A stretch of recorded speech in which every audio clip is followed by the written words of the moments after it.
하나님 말씀 요한복음 15장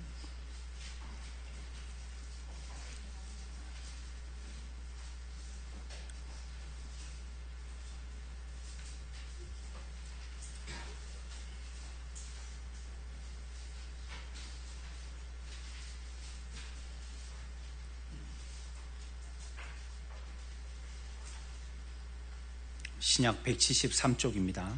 요한복음 15장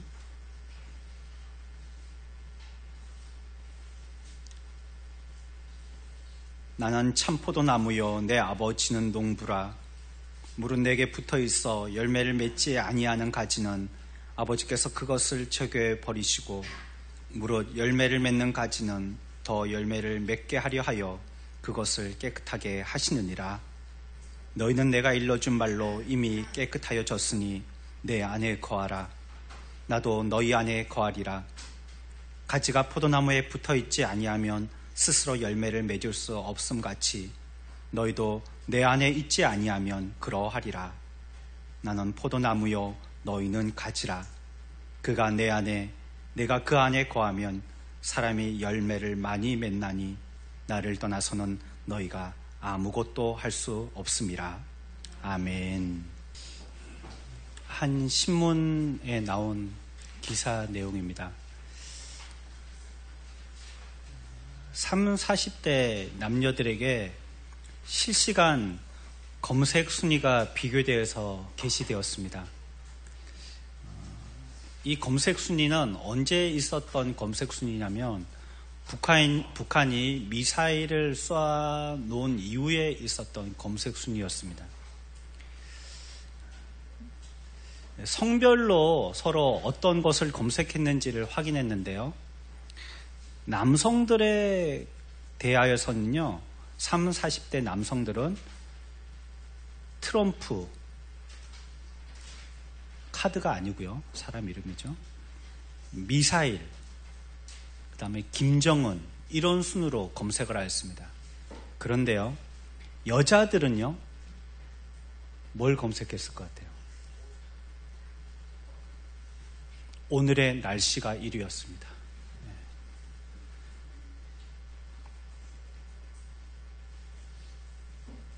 밑에 댓글이 달렸는데요.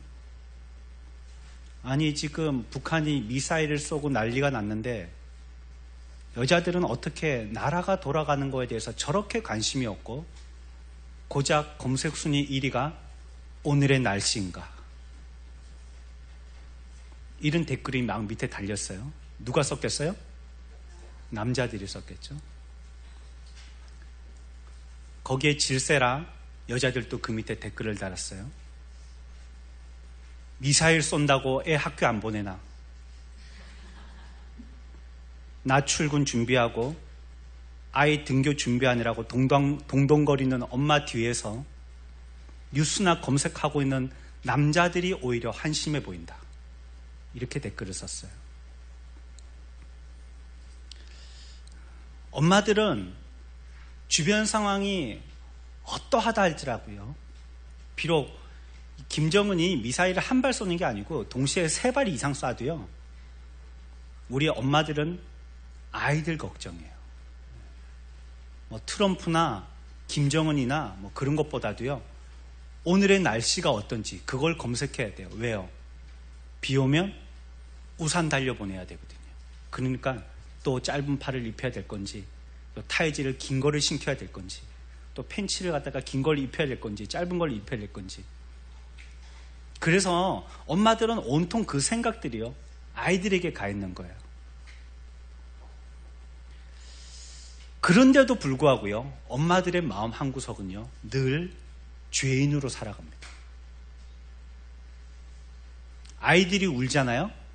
엄마가 야단치지만 엄마도 함께 웁니다. 아이들이 표정이 어두우면요 엄마도 같이 먹구름이 낍니다. 그래서 엄마라는 희한한 죄책감을 안고 사는 거예요.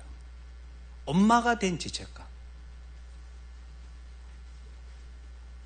학교 때 비가 내리는데 우산을 준비해서 보내지 못했어요. 누구 탓입니까? 누구 탓이죠?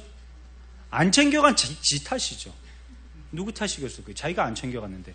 그런데 우리의 한국의 엄마들은 누구 탓이에요? 엄마 탓이에요. 미세먼지 농도가 짙은데 마스크를 안 쓰고 갔어요. 누구 탓이에요? 또 엄마 탓이라고 생각하는 거예요. 살충제 계란을 삶아서 애들 간식으로 삶아줬어요. 누구 탓이에요? 또 엄마 탓이라는 거예요. 이제 어린 딸에게 독성 생리대를 사줬어요. 누구 탓이죠? 그것도 엄마 탓이라는 거예요. 얼마 전에는 안타까운 사건이 있었죠. 인천에 초등학생이 죽은 사건이었습니다. 살인되었죠. 가해자가 이 아이를 꼬드겨 갈 때는요, 휴대전화를 빌려주겠다면서 자기 집으로 유인했어요. 피해자의 엄마는요, 8살짜리 아이지만, 비록 이제 초등학교 1학년 8살짜리 아이지만 휴대전화를 사주지 못한 것에 대해서 평생 그 아이의 죽음에 대해서 누구 탓이라고 생각할 것 같아요? 엄마 탓이라고 생각할 겁니다. 반대로요, 경남의 한 여교사가요, 휴대전화로 자신의 사진을 찍어서 보내면서 만나자고 학생을 꼬드겼어요. 피해자 엄마는요, 앞 사건과는 반대로요, 아이에게 사주지 말아야 할 휴대전화를 사준 것에 대해서 그 책임이 누구 탓이라고 생각하겠어요? 엄마 탓이라고 생각하는 겁니다.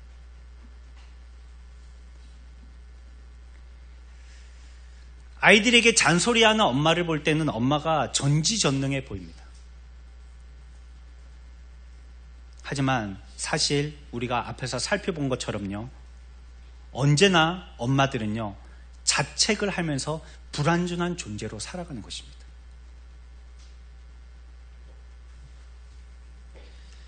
우리가 예수 믿잖아요. 그래서 구원받았잖아요.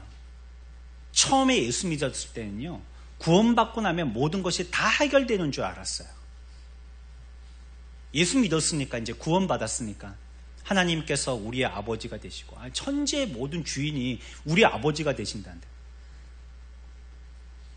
나야가라 폭포 주인이 우리 아버지인데, 지리산의 주인이 우리 아버지고 백두산의 주인이 우리 아버지인데, 그분의 자녀가 됐으니 얼마나 마음이 든든해요. 또 죽어도 두려움이 없죠. 지옥 가지 않고 천국이 우리들에게 약속되어 있으니까요. 그럼에도 불구하고 여전히 우리들은 완전하고 깨끗한 가지로 살아가지 못한다는 이러한 발목 잡힌 삶, 어쩜 엄마 탓이라고 하는 이러한 자책으로 살아가는 것과 같이 우리 그리스도인들도 그런 마음으로 살더라는 것입니다.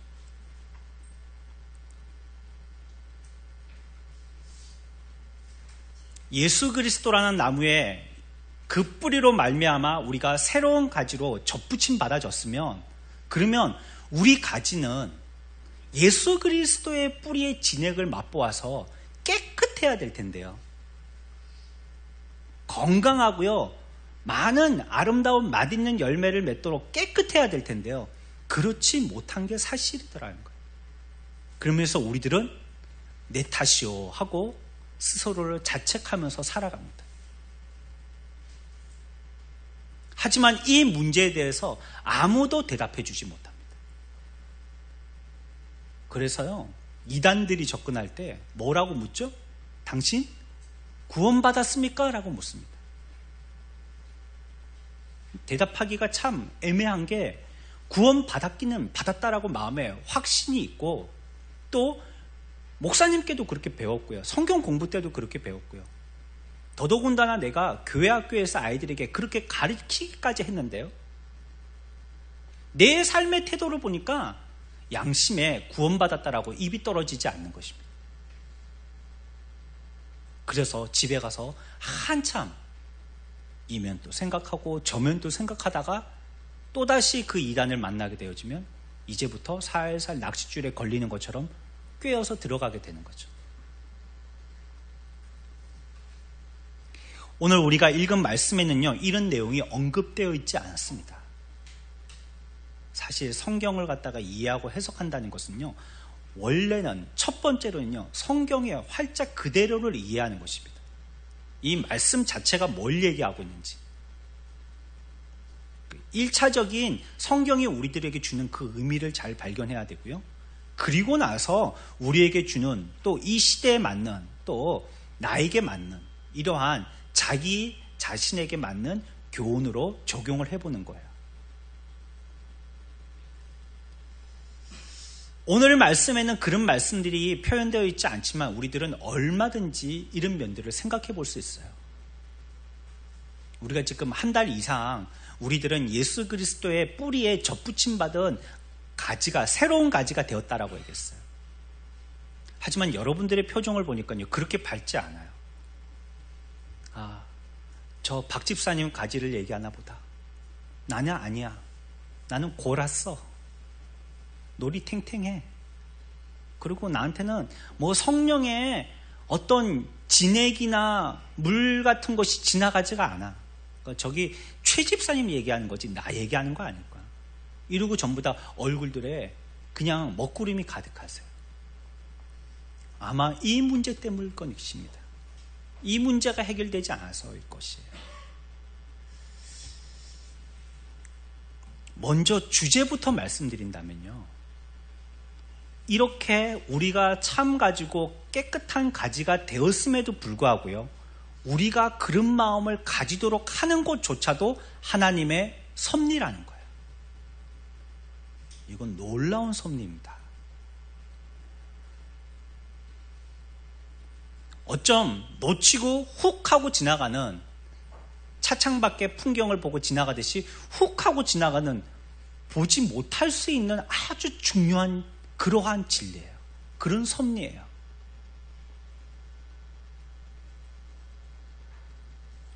이 시간에 우리가 생각해 볼 것은요, 왜 우리가 열매 맺는 이 가지에 우리 속에 깨끗하지 못한 가지로 남아있는지, 다시 얘기하면 타락의 잔재가 우리들에게는 여전히 잔존해 있는지를 생각해 볼 것입니다. 완전한 하나님이신 예수 그리스도에게 접붙임 받아져 있는 우리에게 왜 타락의 가지가 이와 같이 계속 발견되냐는 거예요. 먼저 첫 번째는요, 이것을 통하여서 하나님의 칭의의 은혜를 분명히 알리시기 위한 것이에요. 칭의가 무슨 말이죠? 칭, 그렇게 부른다는 겁니다. 의, 어떻게 해요? 옳다고 부른다는 겁니다. 우리는 의가 없는 사람들입니다. 우리들은 의로울 수 있는 기능이 마비되어진 존재들이에요. 날 때부터요, 우리들은 이 의라는 것을 발휘할 수 없게 되어졌어요. 마치 사람이 태어날 때 날개 없이 태어난 것처럼. 사람이 날 수 없잖아요, 기계를 이용하지 않으면.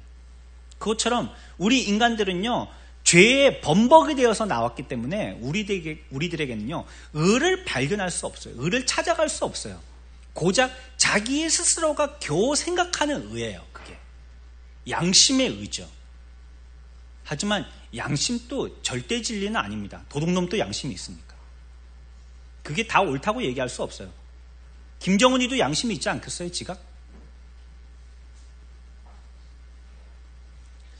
우리들에게 참 분명하고 확실한 의로 예수 그리스도라는 의를 우리에게 덧입혀 주신 거예요.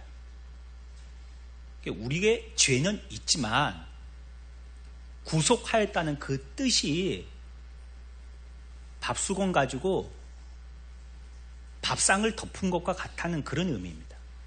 그게 구속이라는 뜻이에요. 우리의 죄가 여전히 남아있지만 예수 그리스도의 밥수건으로 우리를 덮으신 거예요. 그래서 그 죄가 보여요, 안 보여요? 안 보이게 된 것이에요. 그걸 보고 하나님, 성부 하나님께서는 의롭다라고 그냥 인정해 주시기로 결정하신 거예요. 그게 칭의입니다. 우리가 의로워진 게 아니에요. 우리가 의로워진 게 아니고 예수 그리스도의 의로, 예수 그리스도의 의의 밥수건으로 우리라는 죄, 이 판 위에 있는 우리의 죄가 덮어진 거예요.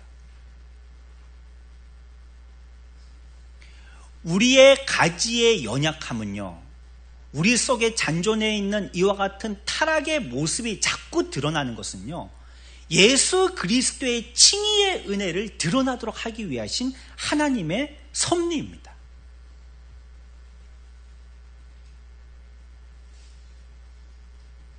여기에 대해 생각할 때 우리가 한 경험자를 교훈으로 삼으면 금방 이해될 거라고 생각해요. 그 사람이 바로 바울이라는 사람이에요. 로마서 7장에 보면요, 18절부터 보면 율법에 사로잡힌 바 되어서 죄의 세력하고요 치열하게 싸웠던 것입니다. 이 바울이 죄와 그런 내 마음의 내적 갈등을 갖다가 로마서 7장에서는 고백하고 있어요. 얼마나 치열하게 내 속에 있는 죄와 싸웠는지. 그리고 좀 더 내려가서 24절쯤에 보면요, 오라 나는 공고한 사람이로다 외치고 있습니다. 이 사망의 몸에서 누가 나를 건져내랴. 무엇입니까? 예수 그리스도가 아니시면 이와 같은 현실에서 나를 건질 자가 아무도 없다는 것입니다. 내가 내 속에 있는 이 죄와 더불어 힘써 싸워봤는데 내 속에 있는 죄를 이길 수 있는 것은 안 되겠더라는, 자기의 힘은. 뭐 공부도 많이 했고 경험도 많이 했고 나쁜 짓도 뭐 하라면 1등으로 했고 또 그걸 갖다가 뒤집을 선을 하려고 해도 1등으로 한 사람인데, 하지만 나에게는 그런 게 없더라는 거예요. 아, 나는 안 되구나, 이런 고백입니다. 그래서 누구를 바라보게 되어졌어요? 예수 그리스도밖에 없으시구나 라고 고백한 것입니다. 그게 로마서 7장의 말씀입니다. 그러고 나서 예수 그리스도로 말미암아 그 은혜로 이 모든 문제가 해결되어졌다는 내적 갈등의 문제가 다 해소되어지고 난 다음에요, 로마서 8장에 가서 첫 마디가 뭐라고 얘기하냐면, 그러므로 이제 그리스도 예수 안에 있는 자에게는 결코 무엇이 없다고요? 정죄함이 없나니 라고 말씀하고 있습니다. 이제라는 것은 무슨 말입니까? 이전에 깊은 상처와 아픔을 겪고 난 지금, 이런 뜻이죠. 이제는 나에게 그 정죄함이 없다는 것입니다. 그런 슬픔 가운데, 고통 가운데 내가 마음을 아파하면서 그렇게 몸부림쳐 봤는데 이제는 알겠더라는 거예요.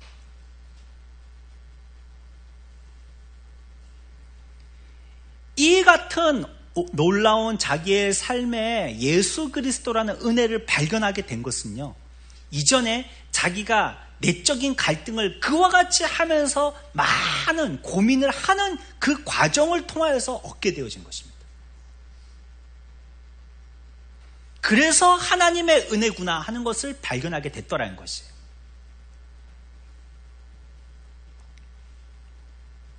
우리들은요, 이 역사 속에서요, 죄에 사로잡혀서요, 정죄의 선고를 기다릴 수밖에 없는 존재들입니다. 그렇지만 우리가 하나님에게 돌아오기만 한다면요, 예수 그리스도의 은혜 속으로 돌아오기만 한다면 용서하고 다 받아주신다는 거예요. 아무리 포악한 아들이라 할지라도, 아버지를 모욕하고 아버지를 죽은 채 하면서 자기의 재산을 챙겨가지고 도망간 이런 불효자식 같은 아들이라 할지라도 그 아버지를 기억하여서 돌아오기만 한다면 그 은혜로 다시 품어주신다는 거예요.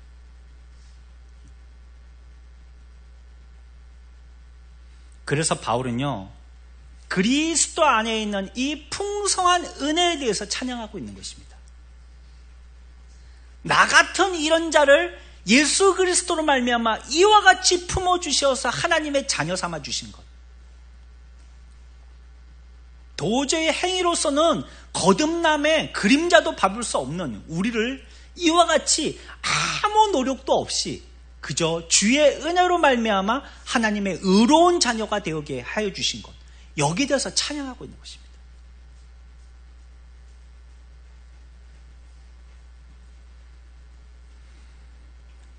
하지만 그리스도 안에 있는 사람들에게도요, 여전히 그 속에 부패성은 남아 있습니다.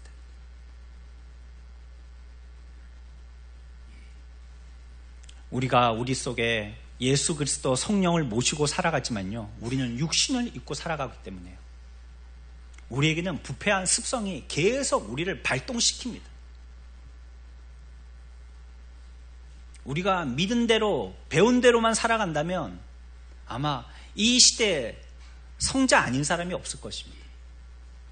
한데 또 예수 그리스도에게 접붙임 받았다는 지식은 있는데 그 삶이 나타나지 않는 거예요. 또 더러운 냄새 나고, 또 오물 튕기고, 또 내 속에는 잡동사니가 내 마음을 어지럽히고, 이런 생각들이 늘 들끓는 것입니다. 그렇다 할지라도, 저와 여러분들이 일주일 동안 그렇게 살았다 할지라도, 비록 그 죄로 말미암아 또 두드려 맞고 또 얻어 터져서 쌍코피 나가지고 왔다 할지라도 하나님의 은혜 안에 오면 하나님께서 받아주신다는 거예요. 이것을 말씀하시기 위해서 깨끗한 가지로 만들어 주셨지만 우리에게서 부패의 잔재를 남게 하신 거예요.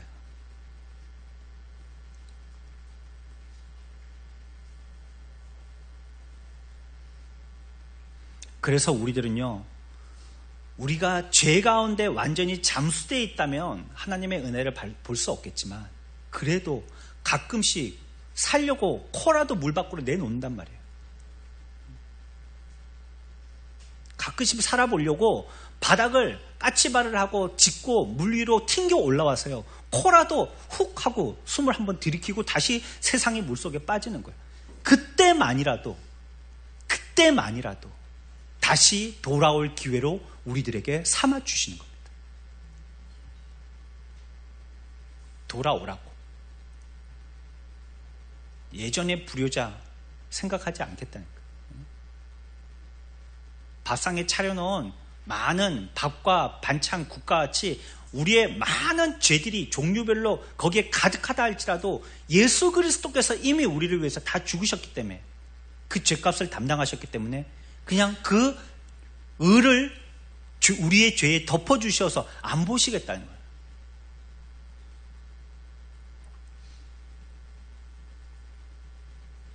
자녀 키우다 보니까 그런 게 많대요. 알아도 모르는 척 해줘야 될 거. 그렇죠? 알아요. 아빠가 그거 모르겠어요. 그 엄마가 모르겠어요. 왕년에 엄마나 아빠도 다 뭐 그렇게 한번 놀아보았는데, 그렇죠? 뭐 자기들이 거짓말 해봤자요, 다 보여요. 그것만 눈동자가 막 왔다 갔다 하고 막 간이 콩캉콩캉 하고 막 안절부절하고 막 하늘 보고 막 바다 보고 막 이렇게 얘기할 때 보면, 아, 요 놈이 또 꽁치는구나, 금방 압니다. 하지만 믿어주는 겁니다. 그래, 한 번만 더 기회 줄게. 알지만 한번 잡으려고 그러면은 아주 그냥 사진까지 찍어가지고 확실하게 보여줄 수 있지만 내가 모르는 척 해준다. 대신에 이번만 하고 절대 하지 마라. 기회를 주는 겁니다. 하나님도 그러시는 것 같아요. 몰라서 우리를 안 때리시는 게 아니에요. 우리가 뭐 얼마나 거룩하기 때문에 우리들에게 매를 안 드시는 게 아니라는 거예요. 내 양심이 나에게 호소하듯이 우리들은 여전히 그 죄의 구렁텅이에서 범벅이 되어 있지만 하나님은 우리를 못 본 척 해주신다는 거예요. 왜? 그리스도의 의의 은혜를 찬양하도록 하기 위해서. 이런 못난 자도, 이런 못난 자를 위해서 예수님께서 죽으셨구나. 나의 죄를 내가 보기에도 비참한데 이 죄를 예수님께서 덮어주시는구나. 그리고 이 밥수건 밑으로만 들어온다면, 좀 표현이 그렇습니까? 그 은혜의 의의 밑으로만 들어온다면 아무도 죄인이라고 말씀하지 않는구나.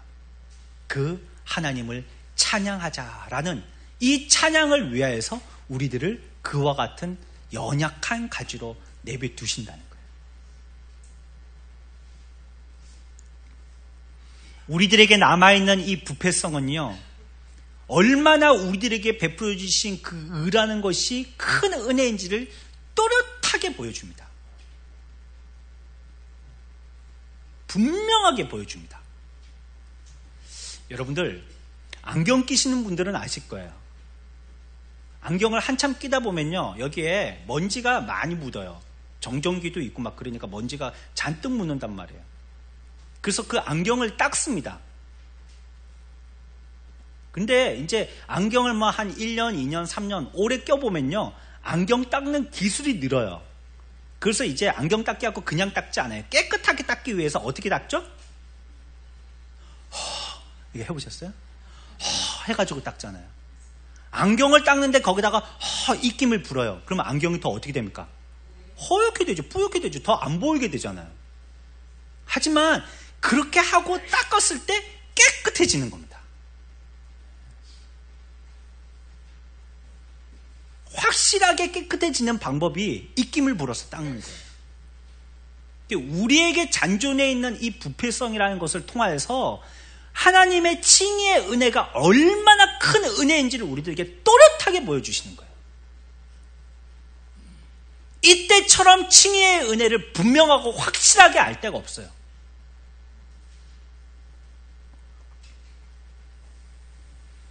그런데 교황주의자들은요, 허황된 교리로 인위적으로 조작을 해버렸어요. 뭐라고 조작을 했냐면, 우리의 행위로는요, 구원을 얻을 수 없는데 행위의 구원이 있다라고 얘기하는 것입니다. 우리가 어떻게 살면 그 삶을 통해서 구원을 얻을 수 있다라고 얘기하는 거예요. 그래서 교황주의에서는요, 굉장히 의식적입니다. 모든 시작에서 끝까지 다 의식이에요. 구원을 이루기 위한 7가지 행사도요, 의식이에요.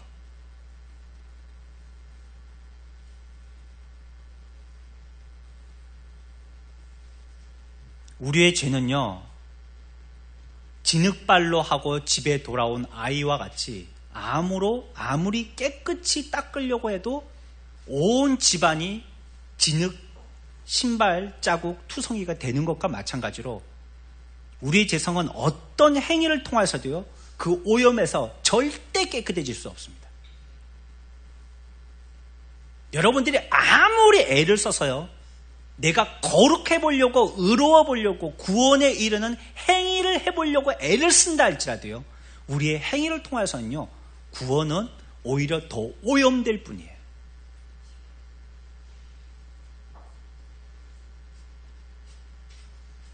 그래서 우리들은 완전히 타락했다라고 얘기하는 것입니다. 우리는 어째 타락해서요, 반쯤 내려가다가 어디 나무 뿌리라도 잡은 게 아니에요. 완전히 타락해버렸어요. 우리의 행위로서는요, 건짐받을 수 없어요.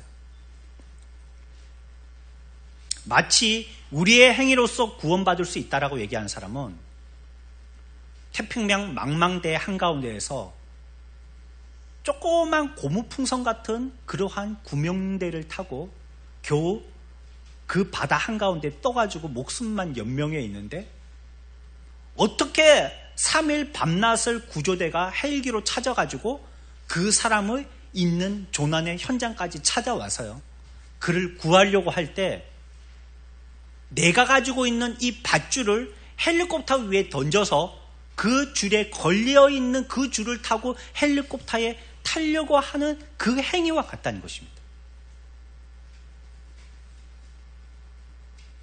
죽으라고 내가 이 밑에서 밧줄을 던져도요, 헬리콥터에는 걸리지 않습니다. 평생을 던져보아도요, 헬리콥터의 날개 바람 때문에요, 우리의 밧줄은 반도 못 올라가고 떨어집니다. 헛된 일 하는 거예요. 헛일 하는 겁니다. 그 사람의 교육을 가지고도 구원받을 수 없고요, 사람의 지식으로도 구원받을 수 없고요, 사람의 철학으로도 구원받을 수 없고요, 이방의 다른 종교나 이름을 가지고도 구원받을 수 없는 거예요. 전부 다 장애의 행위이기 때문에. 우리는 이미 철저하게 타락되어졌기 때문에 우리로서 비롯되어진 모든 행위들은 다 오염됐어요. 그러면 어떻게 구원받느냐? 답은 간단합니다. 내가 헬기에 줄을 던지는 것이 아니고 헬기에서 나에게 줄을 내려주면 끝나는 것입니다. 그래서 구원은요, 내가 찾아가는 구원이 아니라 하나님께서 찾아오시는 구원이어야지 돼요.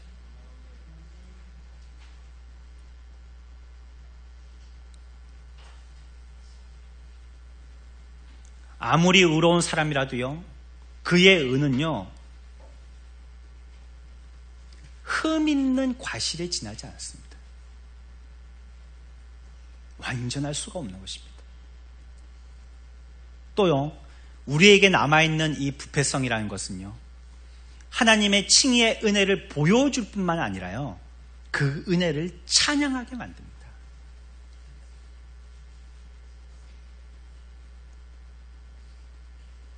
우리 자녀들을 부모님이 점수 따는 방법이 있죠.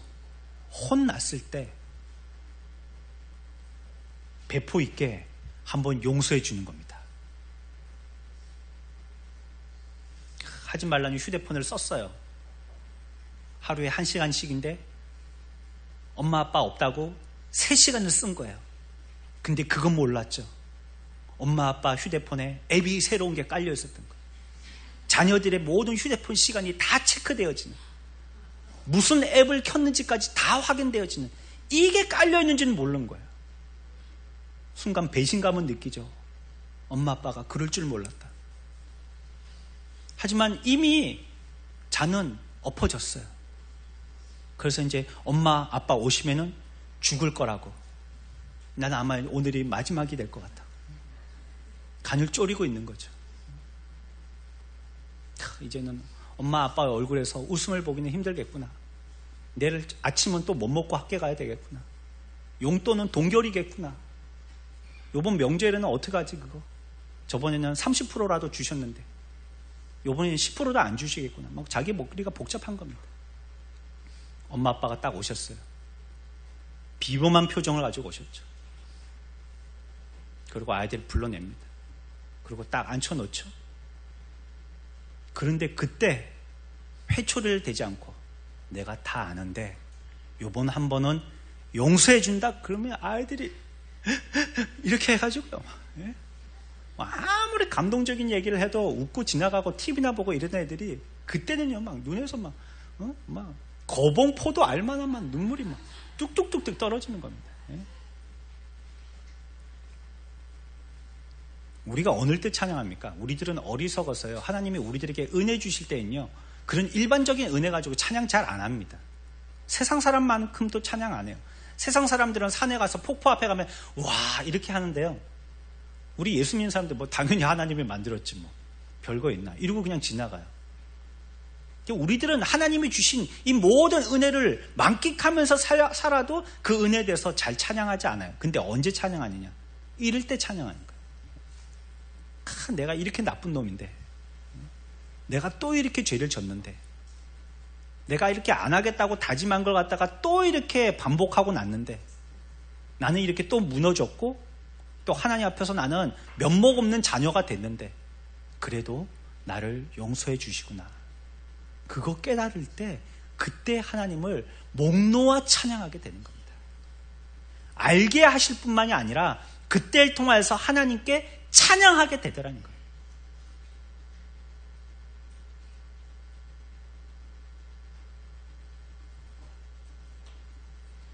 처음에 회심하여서 모든 죄짐을 그리스도에게 맡겨놓을 때 우리들은 그 은혜를 찬양합니다.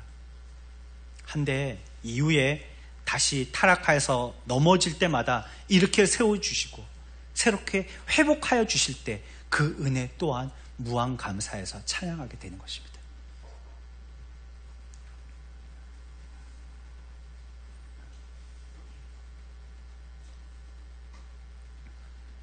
날마다 빚진 삶을 사는 우리가요, 언제나 우리들에게 손 내밀어 주시는 하나님의 은혜에 대해서요, 그 사랑에 대해서요, 우리들은 영원히 육신을 가지고 있어서 넘어질 수밖에 없는 연약한 존재들이지만요, 이런 우리들을 향하여서 끝없이 손 내밀어 주실 때 그 은혜와 그 사랑을 어찌 찬양하지 않을 수 있겠어요?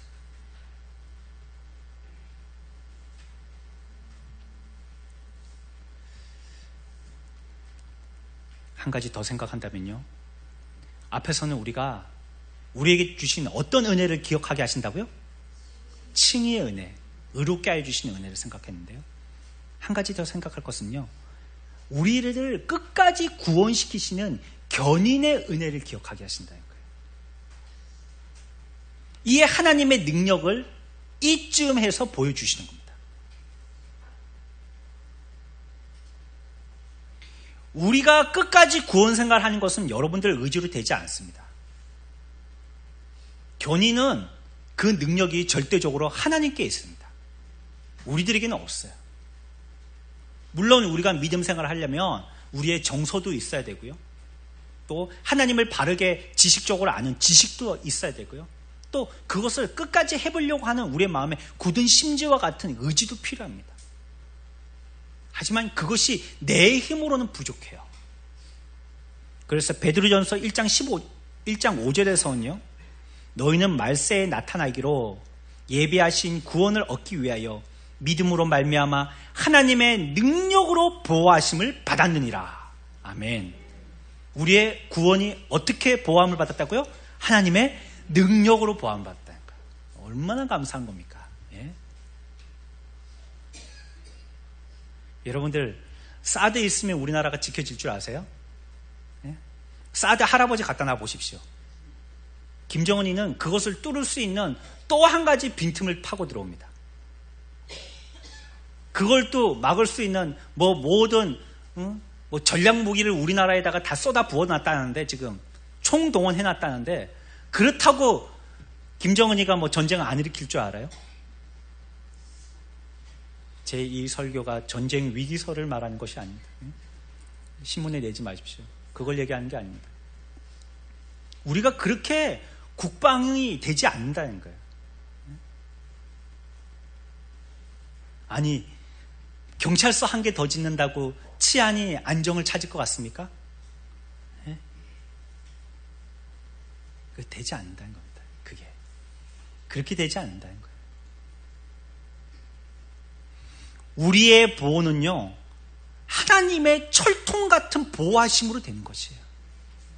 우리의 구원도요, 하나님의 철통 같은 보호로 말미암아 되는 것입니다. 우리가 끝까지 구원을 이루어서 마지막 때에 종신할 때라도 주님을 찬양하면서 주님 앞에 안겨질 수 있는 것은요, 주님의 철통 같은 보호하심으로 되는 거예요. 우리는 그저 저 넓은 벌판에 내팽개친 어린아이와 같은 거예요. 언제 길을 잃을지 모르고, 언제 맹수가 달려들지도 모르고, 언제 발을 미끄러뜨려서 넘어질지도 모르는 그런 위기 가운데 있는 것입니다.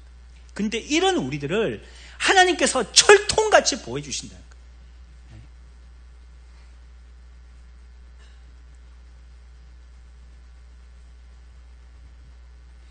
하나님이 우리들에게 강력한 보호막이 되어 주시는 것이에요. 우리들에게는 날마다 격길로 빠져나가려고 하는 이러한 중대한 분명한 우리 속에 있는 위험한 존재들이 늘 도사리고 있기 때문에 우리를 그와 같은 강력한 팔로 붙들어 주신다는 겁니다.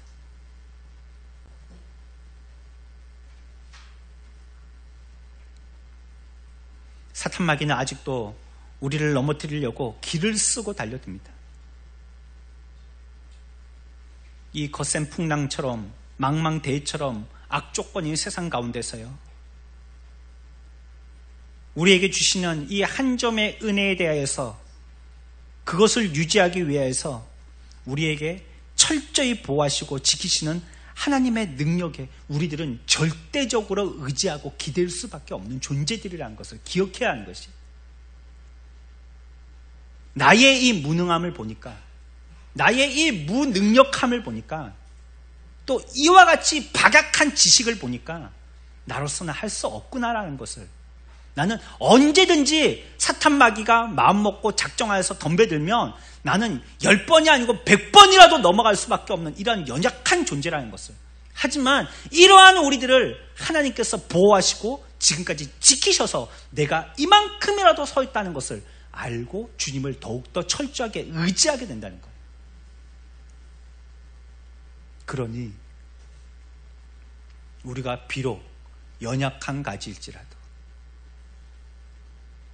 우리에게는 타락의 존재가 여전히 잔존해 있는 조금 지저분한 가지일지라도 우리의 삶을 통하여서 완전하지 못한 이 모습을 통하여서라도 하나님을 찬양해야 하는 것입니다. 이것도 하나님의 칭의와 하나님의 견인의 은혜를 보여주시려고 하시는 하나님의 섭리가 숨어있기 때문에 그렇습니다. 여러분들이 연약함으로 하나님의 강함을 발견할 수 있는 때입니다.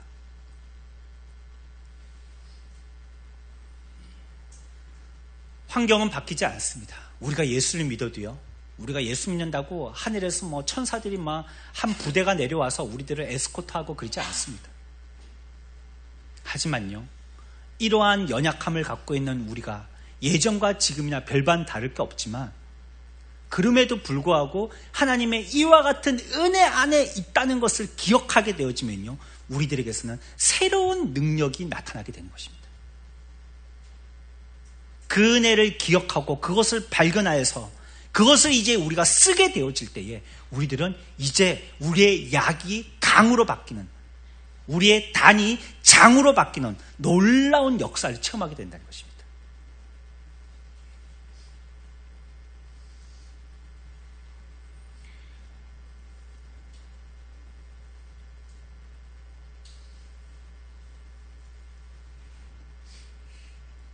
하나님의 백성이 아무리 자주 좌절하고 넘어질지라도 여전히 그들 안에는 하나님의 씨가 있다는 것을 기억하십시오.